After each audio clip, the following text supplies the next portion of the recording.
Hello everyone, my name is Madhud Gupta. This is the next lecture in our budget economic survey series, जिसमें हम बात करेंगे India के external sector की। अभी तक हमने बात करी थी इंडिया के एक्सटर्नल सेक्टर की इन अ वे कि हमने कैपिटल अकाउंट देखा था, करंट अकाउंट देखा था, बैलेंस ऑफ पेमेंट देखा था, डॉलर रुपी एक्सचेंज रेट देखा था। ये सारी चीज़ें हम अभी तक सारे लेक्चर्स में देख चुके हैं। इस वाले लेक्चर में मैं बात करूंगा इंडिया के बाईलेटरल ट्रेड की, कि जो इंडिया का बाईलेटरल ट्रेड है, जो इंडिया का ट्रेड है दूसरे देशों के साथ, वो किस तरीके से अभी चल रहा है, इकोनॉमिक सर्विस के बारे में क्या कहता है और क्या आगे स्कोप है, क्या चैलेंजेस हैं, क्या अपॉर्चुनिटीज़ हैं। ये सारी की सारी बातें मैं इस पर्टिकुलर लेक्चर में करने वाला हूँ। इसी के साथ साथ काफ़ी सारे कोर्सेज आ रहे हैं मेरे अनअकैडमी पे। सबसे पहले फुल फ्लेज्ड कोर्स आ रहा है इंडियन पॉलिटी पे, जो शुरू हो रहा है 27 अप्रैल से 13 जून तक। राइट, इसमें अप्रॉक्सीमेटली 40 क्लासेस होंगी ऑफ 90 मिनट्स ईच, और इसका टाइम रहेगा रात को 11 से 12:30। Right, apart from this 5 crash courses आ रहे हैं मॉडर्न हिस्ट्री के ऊपर, मैप्स के ऊपर, सीसैट के ऊपर, इकोनॉमी के ऊपर, साइंस एंड टेक के ऊपर। इसी के साथ साथ मॉडर्न हिस्ट्री के ऊपर एक फुल फ्लेज्ड कोर्स आ रहा है 16 जून से। मॉडर्न हिस्ट्री के ऊपर फुल फ्लेज्ड कोर्स आ रहा है 16 जून से, जिसमें अराउंड 30 क्लासेस होंगी of 2 hours each. Right, so you can enroll to access all these courses on Unacademy. You can use this referral code Mudud Gupta for 10% discount. ये referral code use करेंगे तो आपको 10% discount मिलेगा and access to all the courses on Unacademy. So do use this particular referral code. ये सारे के सारे courses live and exclusive only on Unacademy plus. So now will be talking about the bilateral trade of India. अगर हम यहां पे बात करें बाइलेटरल ट्रेड की, then trade is equal to imports plus exports. अगर हम देखें overall trade is imports plus exports. ये हमारे को ओवरऑल ट्रेड की स्थिति बताता है, ये हमारे को ओवरऑल ट्रेड की सिचुएशन बताता है। क्योंकि देखिए, हमारी इकोनॉमी में जितने इंपॉर्टेंट एक्सपोर्ट्स हैं उतने ही इंपॉर्टेंट इंपोर्ट्स भी हैं। दोनों ही चीज़ें इंपॉर्टेंट हैं, दोनों ही हैंड इन हैंड चलते हैं। तो इसलिए हमारे को दोनों का ही डेटा देखना इंपॉर्टेंट है, चाहे वो इंपोर्ट्स हों चाहे वो एक्सपोर्ट्स हों। अगर department of commerce, ministry of commerce and industry के डेटा को देखें हम, जो इकोनॉमिक सर्वे में दिया हुआ था इस बार, देन हमारा सबसे बड़ा ट्रेडिंग पार्टनर आज की तारीख में है USA. US is our largest trading partner. हमारे देश का approximately 11.3% of the trade US के साथ होता है। सेकेंड नंबर पे है चाइना। तो देखिए, यहां पे हमारे को एक बदलता हुआ डायनामिक्स दिख रहा है। क्या कि पहले चाइना जो है वो नंबर 1 पे हुआ करता था, लेकिन अब इकोनॉमिक सर्वे का ऑथेंटिक डेटा, सबसे ज्यादा ऑथेंटिक डेटा पूरे देश का, वो हमारे को दिखाता है कि China is the second largest trading partner of India after USA. तो अगर आप मेंस में आप लिखते हो that China is the largest trading partner of India, तो वो गलत माना जाएगा। आपको लिखना है, टू बी वेरी श्योर, आप क्या लिखोगे, China is amongst the top 3 trading partners of India. अब आप इसे ऐसे लिखोगे कि टॉप 3 में तो आता ही है, कभी फर्स्ट आ रहा है कभी सेकंड आ रहा है, लेकिन टॉप 3 में तो रहता ही है। So China is one of the top 3 trading partners of India. Confusion avoid करने के लिए आप इसको ऐसे लिख सकते हो। राइट, तो आज की तारीख में हमारा सबसे बड़ा ट्रेडिंग पार्टनर है यूएसए, देन है चाइना, एंड देन आता है यूनाइटेड अरब एमिरेट्स, यूएई। देखिए, middle east nation, Saudi Arabia. Again top 5 में 2 जो हैं हमारे मिडल ईस्ट नेशंस हैं, उसके बाद इराक। तो ये देखिए, 3 मिडल ईस्ट नेशंस हैं, यूएई, सऊदी अरेबिया, इराक, जिनसे हम सबसे ज़्यादा ऑयल और नेचुरल गैस परचेज करते हैं। यहाँ पे आपको एक बात ध्यान रखनी है कि कुछ कंट्रीज के साथ हमारा ट्रेड सरप्लस में है। ट्रेड सरप्लस मतलब 2 तरीके की टर्मिनोलॉजी यूज की जाती है, एक है ट्रेड सरप्लस और एक है ट्रेड डेफिसिट। अगर हम बात करें ट्रेड सरप्लस की, देन ट्रेड सरप्लस का मतलब होता है कि हमारे जो एक्सपोर्ट्स हैं वो ज़्यादा हैं और इंपोर्ट्स कम है। फॉर एग्जाम्पल, अगर आपको एग्जाम में स्टेटमेंट दिखता है that India has a trade surplus with US, let us से, आपको अगर ये स्टेटमेंट दिखता है कहीं पे, India has a trade surplus with US, इसका मतलब ये है कि इंडिया यूएस को एक्सपोर्ट ज़्यादा करता है और इंपोर्ट कम करता है। लाइकवाइज अगर आपको दिखता है ट्रेड डेफिसिट मतलब कि India has a trade deficit with China, India has a trade deficit with China मतलब कि इंडिया चाइना से इंपोर्ट ज़्यादा कर रहा है और चाइना को एक्सपोर्ट कम कर रहा है। तो ये 2 टर्मिनोलॉजीज आपको ध्यान रखनी है। ये वाला जो ग्राफ है, ये हमारे को अभी ये नहीं बता रहा कि किसके साथ हमारा ट्रेड डेफिसिट है, किसके साथ हमारा ट्रेड सरप्लस है, बस ओवरऑल ट्रेड बता रहा है कि हाँ, इतने वॉल्यूम का, इतने डॉलर्स का हमारा ट्रेड होता है। तो यहाँ पे जो हमारा सबसे ज़्यादा ट्रेड होता है वो यूएस के साथ, then China, UAE, Saudi Arabia, Hong Kong, Iraq, Singapore. देखिए, ASEAN country, Germany, Korea, Korea basically ये साउथ कोरिया है, नॉर्थ कोरिया के साथ तो कौन ही ट्रेड करेगा, ये साउथ कोरिया है, and this is Switzerland. Right, तो ये आपको टॉप 10 कंट्रीज ध्यान रखनी है कि इंडिया का जो ट्रेड है वो किसके साथ सबसे ज़्यादा है, कौन से हमारे सबसे इंपॉर्टेंट ट्रेडिंग पार्टनर्स हैं। अब हम आते हैं एक्सपोर्ट्स पे, मतलब कि इंडिया कौन सी कंट्री को कितना ज़्यादा एक्सपोर्ट कर रहा है। तो देखिए, हम सबसे ज़्यादा जो एक्सपोर्ट करते हैं वो करते हैं यूएस को। हमारे एक्सपोर्ट्स में से, टोटल एक्सपोर्ट्स में से 16.9% एक्सपोर्ट्स हम कर रहे हैं यूएस को, फिर यूएई को, चाइना को, हांगकांग को, सिंगापुर को। तो बेसिकली यूएस हमारे लिए बहुत ज़्यादा इंपॉर्टेंट है। अब जीएस मेंस पेपर 2 डिप्लोमेसी में, ट्रेड वॉर्स में, या कहीं पे भी आपको क्वेश्चन आता है इंडिया यूएस रिलेशन के बारे में लिखने के लिए, तो आप ये वाला डेटा यूज़ करने वाले हैं। बहुत क्वालिटी पॉइंट है ये कि हमारा जो टोटल एक्सपोर्ट है मर्केंडाइज का, देखिए ये ग्राफ दिखा रहा है हमारे को मर्केंडाइज एक्सपोर्ट। मर्केंडाइज एक्सपोर्ट का मतलब होता है goods export, textile, pharmaceutical, machinery, jewellery etcetera, इसे कहा जाता है मर्केंडाइज एक्सपोर्ट। तो हमारा जो मर्केंडाइज एक्सपोर्ट है, हमारा जो गुड्स का एक्सपोर्ट है, उसमें से 16.9% हम यूएस को करते हैं, सेकेंड नंबर पे करते हैं यूएई को, थर्ड नंबर पे करते हैं चाइना को। देखिए चाइना भी हमारा एक one of the important export destination है। तो अब आप इसको एग्जाम में कैसे दिखाओगे, मान लीजिए जीएस मेंस पेपर 2 में आपको आता है इंडिया चाइना के ऊपर कोई क्वेश्चन, आप क्या दिखाओगे कि देखो चाइना हमारा एक एडवर्सरी है, मतलब चाइना के साथ हमारे रिलेशंस बॉर्डर की वजह से, पाकिस्तान की वजह से कई बार खराब हो जाते हैं। कई बार ऐसा होता है कि हमारे रिलेशन उनके साथ सही नहीं है, लेकिन इकोनॉमिक सर्वे दिखाता है कि चाइना जो है हमारे लिए थर्ड लार्जेस्ट एक्सपोर्ट डेस्टिनेशन है। तो इसका मतलब हमारे को चाइना के साथ रिलेशन अच्छे बना के रखने हैं। यहाँ से आपका एक पॉजिटिव पॉइंट निकल के आता है कि देखिए मतभेद हैं हमारे बॉर्डर को लेके, पाकिस्तान को लेके, अलग अलग इश्यूज़ को लेके, न्यूक्लियर सप्लायर ग्रुप को लेके, यूनाइटेड नेशन सिक्योरिटी काउंसिल को लेके हमारे मतभेद हैं चाइना के साथ, ये हम मानते हैं। लेकिन उन मतभेद के साथ हमारा एक पॉजिटिव रिलेशन भी है, और वो क्या कि चाइना हमारे मर्केंडाइज का थर्ड लार्जेस्ट एक्सपोर्ट डेस्टिनेशन है, कि अगर हम पूरी दुनिया में कहीं अपने गुड्स सेल कर रहे हैं तो चाइना उसमें तीसरे नंबर पर खड़ा होता है, जो कि एक बहुत ही बड़ा वॉल्यूम है। तो इस कॉन्टेक्स्ट में चाइना हमारे लिए काफ़ी इंपॉर्टेंट देश है। समझ रहे हो आप, आपको डिप्लोमेटिकली किस तरीके से बैलेंस करना अपना आंसर, कि हमारा सेकेंड लार्जेस्ट तो वो ट्रेडिंग पार्टनर हो गया और third largest merchandise export destination हो गया। इस तरीके से आपको यहां से डेटा निकाल के मेंस के लिए एनालिसिस करना है। राइट, तो चाइना देखा हमने, यूएस देखा कि हमारा सबसे ज्यादा मर्केंडाइज कहां जा रहा है, यूएस में जा रहा है।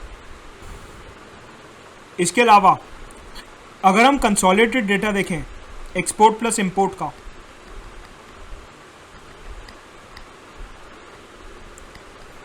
देखिए अभी हमने क्या देखा, यहां पे हमने देखा ट्रेड का परसेंटेज, कि कौन सी कंट्री के साथ हमारा कितना परसेंट ट्रेड है, कौन सी कंट्री के साथ हमारा कितना परसेंट ट्रेड है।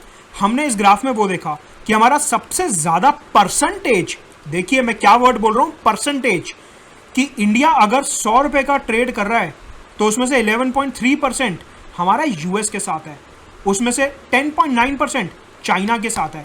मैं यहां पे बात कर रहा हूं परसेंटेज की। इस टेबल में मैं बात कर रहा हूं वॉल्यूम की, in terms of US billion dollars. यहां पे मैं बात कर रहा हूं पैसों की। राइट, तो दो डेटा पॉइंट्स में फर्क है। इकोनॉमिक सर्वे हमारे को दिखाता है कि अगर मैं बात करूं टोटल ट्रेड की, यूएस के साथ हमारा ट्रेड सरप्लस है ऑफ अबाउट 10.9 बिलियन डॉलर्स, कि मतलब हम एक्सपोर्ट ज़्यादा कर रहे हैं और इंपोर्ट कम कर रहे हैं। अगर हम यूएस के साथ ट्रेड की बात करें तो हमारे एक्सपोर्ट ज़्यादा हैं, इंपोर्ट्स कम है, मतलब कि यूएस के साथ we have a trade surplus. US के साथ हमारा है trade surplus, we have a trade surplus with US, correct. इसके बाद यूएई के साथ हमारा ट्रेड सरप्लस है ऑफ अप्रॉक्सीमेटली 0.25 बिलियन डॉलर्स। इसके अलावा हमारा जो सबसे ज़्यादा ट्रेड डेफिसिट है वो चाइना के साथ है 35 बिलियन डॉलर्स। लेकिन आपको एक चीज़ ध्यान रखनी है, अगर आपको इंडिया और चाइना के रिलेशंस में एक पॉजिटिविटी दिखानी है तो आप ये कहोगे कि 2017 से इंडिया ने अपना कंसर्न चाइना के आगे रखा, चाइना ने उस पर कदम उठाए, हमारे को चाइना ने अपना मार्केट एक्सेस दिया, इंडिया के एक्सपोर्ट जो है चाइना में वो इंक्रीज हुए, एंड हेंस ये जो ट्रेड डेफिसिट है ये कम हुआ। देखो पहले 63 बिलियन डॉलर्स था, फिर 53 हुआ, अब इस साल 35 बिलियन डॉलर्स है। मतलब कि कंसिस्टेंटली जो हमारा ट्रेड डेफिसिट है चाइना के साथ वो कम हुआ है। तो ये पॉजिटिव एस्पेक्ट है कि चाइना ने हमारी बात मानी है। कई बार क्या होता है मीडिया में अखबारों में बहुत ज़्यादा दिखाया जाता है कि चाइना नेगेटिव है, चाइना नेगेटिव है। ठीक है, हमारे मतभेद हैं, हमारे कन्फ्लिक्ट्स हैं उनके साथ, ये हमारे को लिखना है एग्जाम में, लेकिन एक पॉजिटिव साइड भी लिखनी है। हर चीज़ आपको एक ही एंगल से नहीं लिखनी कि वो गलत है, कुछ उसमें सही भी होता है। तो अगर हम यहाँ पे बैलेंस व्यू पॉइंट की बात करें तो ठीक है, यहाँ पे चाइना ने हमारे कंसर्न्स को एड्रेस करा, चाइना ने हमारे इश्यूज को एड्रेस करा, और ये टेबल हमारे को दिखाता है, भारत सरकार का डेटा हमारे को दिखाता है कि चाइना के साथ जो हमारा ट्रेड डेफिसिट है वो over the period of time कम हुआ है। तो यूएस हमारे लिए क्यों इंपॉर्टेंट है? क्योंकि उसके साथ हमारा ट्रेड सरप्लस है, यूएई के साथ हमारा ट्रेड सरप्लस है, चाइना के साथ हमारा ट्रेड डेफिसिट कंसिस्टेंटली कम हो रहा है, ये हमारे को डेटा दिखाता है। अगर मैं बात करूं इंडिया आसियान रिलेशन की, देखिए ये जो सारे पॉइंट्स मैं बता रहा हूं इकोनॉमी से ज़्यादा इंटरनेशनल रिलेशंस के लिए इंपॉर्टेंट है। ये जो हमारी कमर्शियल डिप्लोमेसी है उस पॉइंट ऑफ व्यू से काफ़ी ज़्यादा इंपॉर्टेंट है, और जीएस मेंस पेपर 2 में आपको एक काफ़ी ज़्यादा हेल्प करने वाले हैं। कमर्शियल डिप्लोमेसी की अगर मैं बात करूं यहाँ पे, then Indonesia, Singapore, these are the 2 ASEAN nations जिनके साथ हमारा ट्रेड डेफिसिट है। इंडोनेशिया के साथ अप्रॉक्सीमेटली $7 बिलियन का, सिंगापुर के साथ अप्रॉक्सीमेटली $3 बिलियन का। तो अगर आप कल को इंडिया आसियान की बात करते हो, अगर आप बात करते हो आरसेप की, रीजनल कॉम्प्रिहेंसिव इकोनॉमिक पार्टनरशिप, अगर आप बात करते हो India ASEAN free trade agreement की, इनमें से कोई भी क्वेश्चन आए, इंडिया आसियान रिलेशन, आरसेप के ऊपर क्वेश्चन, या इंडिया और आसियान का फ्री ट्रेड एग्रीमेंट, तो आप उसमें लिखोगे कि जो हमारे 10 आसियान नेशंस हैं उनमें से 2 के साथ हमारा काफ़ी मैसिव ट्रेड डेफिसिट है, इंक्लूडिंग इंडोनेशिया एंड सिंगापुर। इस तरीके से आपको डेटा को यहाँ से यूज़ करना है। बाकी प्रीलिम्स में तो देखो कई बार क्वेश्चन आया है और दोबारा भी आ सकता है, क्या कि इनमें से किस कंट्री के साथ हमारा कितना ट्रेड डेफिसिट है उसको डिसेंडिंग या असेंडिंग ऑर्डर में अरेंज करो। तो यहाँ से आपको सीधा दिखता है सबसे ज़्यादा ट्रेड डेफिसिट चाइना के साथ, then Saudi Arabia, then Iraq. ये 3 कंट्रीज को आपको ध्यान रखनी है। इसमें से 2 जो हैं वो क्रूड ऑयल की वजह से हैं। सऊदी अरेबिया और Iraq are because of the crude oil, China of course electronic equipments और ये सब। राइट, तो ट्रेड सरप्लस यूएसए और यूएई के साथ, trade deficit China, Saudi, Iraq, Germany, Korea.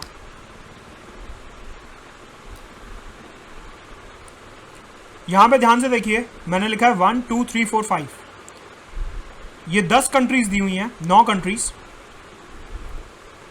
इन 9 कंट्रीज में जिनके साथ हमारा ट्रेड डेफिसिट सबसे ज्यादा है, अगर हम बात करें आरसेप की, अगर मैं आरसेप का एक एनालिसिस करूं, आरसेप में आपको पता है 16 कंट्रीज थी, 10 आसियान की, India, China, Australia, New Zealand, Japan, south Korea. देखो चाइना ये रहा, हांगकांग ये रहा, इन दोनों के साथ हमारा ट्रेड डेफिसिट है। Hong Kong is a part of China only. South Korea और इंडोनेशिया, इन दोनों के साथ ट्रेड डेफिसिट है, और सिंगापुर इसके साथ ट्रेड डेफिसिट है। 16 में से 4 कंट्रीज आपको इधर ही दी हुई हैं। 4 क्यों बोला मैंने? क्योंकि चाइना और हांगकांग एक ही यूनिट है। राइट, 16 में से 4 कंट्रीज आपको यहां दी हुई हैं जिनके साथ आपका सबसे ज्यादा ट्रेड डेफिसिट है। अगर हम आरसेप साइन कर लेते, इन इकोनॉमीज को हमारी कंट्री में फ्री एक्सेस मिल जाता, जिसकी वजह से ट्रेड डेफिसिट जो है और ज़्यादा इंक्रीज हो रहा था, हमारी इंडस्ट्रीज को काफ़ी ज़्यादा नेगेटिव इंपैक्ट पहुंचता। तो यहाँ पे भारत सरकार ने बहुत अच्छा निर्णय लिया कि उन्होंने आरसेप को ज्वाइन नहीं करा। नहीं तो ये जो 5 रीजन्स मैंने आपको दिखाए हैं, जो 5 कंट्रीज मैंने आपको दिखाई हैं जिनका तो हमारा ट्रेड डेफिसिट बहुत ज़्यादा है, ये फर्दर इंक्रीज हो रहा था क्योंकि इनको फ्री मार्केट एक्सेस मिल जाता है इंडिया का। तो यहां से हमने इकोनॉमी की भी बात करी, डिप्लोमेसी की भी बात करी, ट्रेड डिप्लोमेसी, कमर्शियल डिप्लोमेसी की, क्यों हमारे लिए यूएस इंपॉर्टेंट है, चाइना क्या पॉजिटिव स्टेप्स ले रहा है, और उसके अलावा क्रूड ऑयल का इंपैक्ट कहां दिखता है। क्रूड ऑयल का इंपैक्ट यहां पे दिखता है, सऊदी अरेबिया और इराक, 2 कंट्रीज हमारी जिनके साथ सबसे ज़्यादा ट्रेड डेफिसिट है। तो ये हमारे को दिखाते हैं कि क्रूड ऑयल की वजह से हमारा काफ़ी ज़्यादा ट्रेड डेफिसिट है। अगर हम बात करें ट्रेड की, तो किसी भी कंट्री का जो ट्रेड होता है, it consist of 4 components, merchandise export, merchandise import, service export, service import. ये 4 कंपोनेंट्स मिलके बनाते हैं क्या? ट्रेड। राइट, अब अगर हम बात करें सिर्फ और सिर्फ मर्केंडाइज एक्सपोर्ट की, मर्केंडाइज एक्सपोर्ट कौन सा? ये वाला, जिसकी मैंने अभी आपको परसेंटेज दिखाई कि सबसे ज़्यादा मर्केंडाइज एक्सपोर्ट यूएस को होता है, फिर यूएई को होता है और फिर चाइना को होता है। इसी वाले मर्केंडाइज एक्सपोर्ट की बात कर रहा हूँ। तो यहाँ से हमारे को देखने को मिलता है कि जो मर्केंडाइज एक्सपोर्ट है over a period of time as a percentage of GDP, वो कम हुआ है। 2009 से 2014 के बीच में इट वॉज 15.7%, 12.7%, 12.1% और अब है 11.3%। मतलब कि हमारी जीडीपी तो कॉन्स्टेंटली ग्रो करी है, लेकिन जीडीपी के रिस्पेक्ट में हमारी जो मैन्युफैक्चरिंग है, जो हमारा मर्केंडाइज गुड्स का एक्सपोर्ट है, वो उस लेवल पे इंक्रीज नहीं करा। और ये हमारे को इकोनॉमिक सर्वे का डेटा दिखाता है। इसका मतलब हमारी मैन्युफैक्चरिंग वीक है, हमारी जो इकोनॉमी है वो मेजरली सर्विसेज के बैक पे ग्रो कर रही है। इससे हमारे को ये पता चलता है, क्योंकि सीधी सी बात है, अगर हमारा मर्केंडाइज एक्सपोर्ट इतना स्ट्रांग होता तो ये डेटा इंक्रीज हो रहा होता, लेकिन ये डेटा रिड्यूस हो रहा है, लेकिन इकोनॉमी ग्रो कर रही है, जीडीपी ग्रो कर रहा है। इसका मतलब जो जीडीपी ग्रोथ है वो सबसे ज़्यादा सर्विसेज से बैक हो रही है, सर्विसेज से फ्यूएल हो रही है। गुड्स का उसमें कंपोनेंट थोड़ा कम हो रहा है, which is a matter of concern. इसका मतलब हमारी जो मैन्युफैक्चरिंग है that needs to be modernized, उसमें रिफॉर्म्स की ज़रूरत है, मैन्युफैक्चरिंग में प्रमोशन की ज़रूरत है, साथ के साथ स्किल डेवलपमेंट और इंफ्रास्ट्रक्चर डेवलपमेंट की ज़रूरत है। तभी हम अपनी कॉस्ट कंपेटिटिवनेस और क्वालिटी ऑफ प्रोडक्ट्स इंप्रूव करके इस नंबर को इंप्रूव कर सकते हैं। इसका मतलब हमारे को अपने गुड्स एक्सपोर्ट बढ़ाने की ज़रूरत है, गुड्स की मैन्युफैक्चरिंग, गुड्स की प्रोडक्शन इंप्रूव करने की ज़रूरत है, एंड देन ओनली ये मर्केंडाइज एक्सपोर्ट इंक्रीज होगा।